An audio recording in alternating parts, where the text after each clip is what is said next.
Capítulo 19. Sequestro emocional. Você pode estar a um passo do seu maior erro. Conhecido também como sequestro neuronal, é a dispersão das emoções, ou seja, quando uma emoção muito forte toma conta do cérebro e paralisa a capacidade de raciocínio e análise dos fatos. Você se lembra de situações de estresse em que perdeu a linha de raciocínio e se exaltou em uma discussão e se arrependeu depois de ter agido daquela forma? Jorge Souza, de 27 anos. Chega em casa após um plantão pesado na madrugada passada. Pega o celular da esposa e descobre uma conversa íntima dela com um farmacêutico que ela conheceu na semana anterior. Até aquele momento, tudo estava muito bem entre eles. O que ele mais temia na vida sobreveio e agora estava tudo diante dos seus olhos. Ele, ao ler essas mensagens, tenta não acreditar no que está vendo. Ali estava a comprovação da traição de sua esposa. Aqueles textos o sequestram emocionalmente e ele não consegue ver mais nada dali por diante. Jorge vivenciou a traição de sua mãe para com o seu pai ainda pequeno. E isso o bloqueou emocionalmente, e o resultado desse bloqueio foi sempre ficar com um pé atrás e nunca confiar em mulheres. Ao se deparar com as mensagens indecentes da esposa, ele não conseguiu mais agir de forma sábia, somente reagir de modo completamente instintivo. Aqui vai um alerta. Repense as suas ações e tome cuidado com as reações instintivas. Ao estar debaixo de reações impulsivas, você pode estar experimentando um sequestro emocional capaz de destruir grande parte da sua vida e ainda acabar com a vida de outras pessoas. Ele matou a esposa com 25 facadas. O crime ocorreu em Belo Horizonte, Minas Gerais, em um domingo. No dia de ficar com a família, ele resolve acabar com tudo. O neocórtex não foi avisado porque o tálamo enviou a mensagem diretamente para a amígdala. Como Jorge pôde matar a pessoa que ele mais amava? A sua querida esposa, Mariana, de 19 anos, que era a mãe dos seus filhos. Eles tinham um bebê de 1 ano e um garotinho de 3 anos. Será que ele não pensou nos filhos e em sua liberdade? Será que ele pensou nos familiares dele, da esposa ou em Deus? Na verdade, uma pessoa sob sequestro emocional não consegue pensar em nada. Ela só consegue sentir. A vida é uma diversão para quem pensa e uma tragédia para quem apenas sente.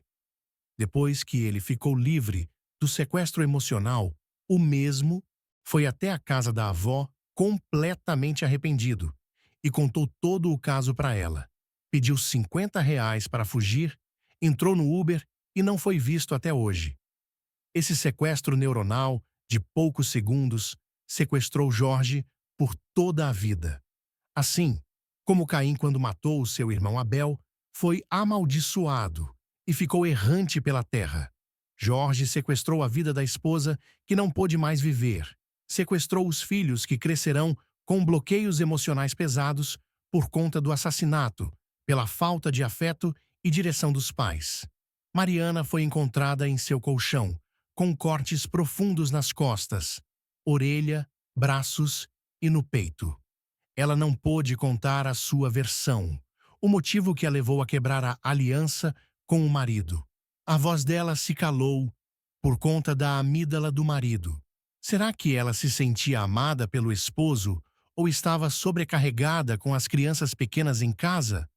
Não sabemos, pois ela nunca poderá contar a sua versão, o que realmente aconteceu. Esse caso é verídico. E qualquer pessoa pode passar por isso.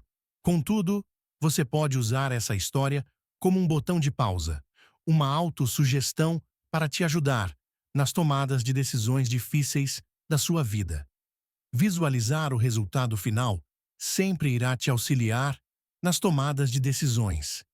Eu mesmo cheguei perto de ser esse filho do Jorge e da Mariana. Os meus pais não se respeitavam no casamento deles, e quando eu tinha 5 anos de idade, o meu pai traía a minha mãe com várias mulheres, e a minha mãe uma jovem sem estrutura emocional na época e também o traiu. Interessante que meu pai, ao descobrir, resolveu matar a minha mãe. Ele chegou em casa decidido tirar a vida dela. Mas, segundo o relato dele mesmo, ao me ver, ele pensou em quem iria cuidar de mim e da minha irmã. Eu olhei no fundo dos seus olhos, com muita ternura, e pedi colo para ele. O revólver calibre 38 já estava carregado na cintura. De fato, tinha chegado a hora da desgraça.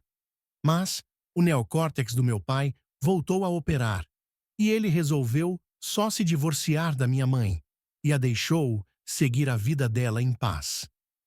Ufa! Obrigado, pai, por conseguir se controlar diante de um sequestro emocional pesado como esse. O senhor teria destruído uma geração se tivesse feito isso. Os dois estão bem hoje, são pessoas de respeito e grande valor. Não compartilho essa história para denegrir a imagem deles, mas para te dar um testemunho precioso de como a sua decisão pode mudar o caminho. Tem mais de 10 anos que ressignifiquei essas tretas familiares e hoje olho para eles com pureza e entendo o momento de baixo índice de inteligência emocional que eles viveram na época. É simples porque qualquer idiota faz, mas difícil porque idiotas não fazem todos os dias.